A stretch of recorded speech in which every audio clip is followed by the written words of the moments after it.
Napanaginipan mo na bang graduate ka? Maaaring suot mo ang toga at sablay umaakyat ka sa entablado upang tanggapin ang iyong diploma o kasama mo ang iyong pamilya na ipinagdiriwang ang iyong tagumpay. Pero paano kung matagal ka nang nakapagtapos o hindi ka na estudyante? Bakit kaya lumitaw ang graduation sa iyong panaginip?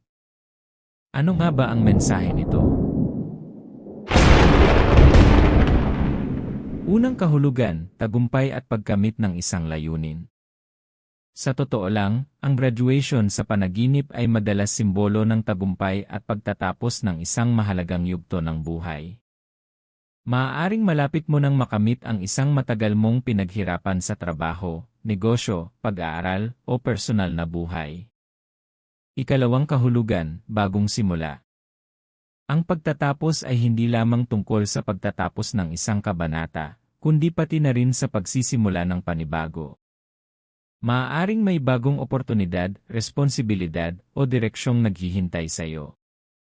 Ikatlong kahulugan, paglago bilang tao. Ang graduation ay maaari ring sumisimbolo sa iyong personal na pag-unlad. Maaaring marami kang natutunang aral mula sa mga pagsubok na pinagdaanan mo, at ngayon ay mas matatag at mas handa ka nang harapin ang susunod na hamon. Ikaapat na kahulugan, pagkilala sa iyong pagsisikap. Kung masaya ka sa panaginip, maaaring ipinapakita nito na unti-unti mong nakikita ang halaga ng iyong mga pinaghirapan. Minsan, paalala rin ito na ipagmalaki ang mga maliliit at malalaking tagumpay na iyong nararating. Ikalima, depende sa nangyari sa panaginip. Mahalaga rin ang detalye. Kung natanggap mo ang diploma, maaaring malapit nang magbunga ang iyong pagsisikap. Kung nahuli ka sa graduation, maaaring may pagkakataong natatakot kang mapalampas. Kung hindi ka nakapagtapos sa panaginip, maaaring may layunin o responsibilidad kang hindi pa natatapos sa totoong buhay. Kung kasama mo ang iyong pamilya, maaaring sumisimbolo ito ng suporta at pagmamahal mula sa mga taong mahalaga sa iyo. Kung ikaw ang nagbibigay ng talumpati, maaaring panahon na upang ibahagi ang iyong kaalaman o maging inspirasyon sa iba.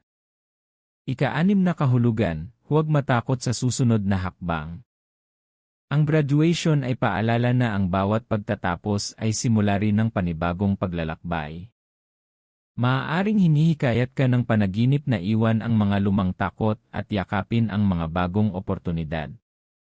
Sa totoo lang, ang panaginip tungkol sa graduation ay kadalasang positibong simbolo.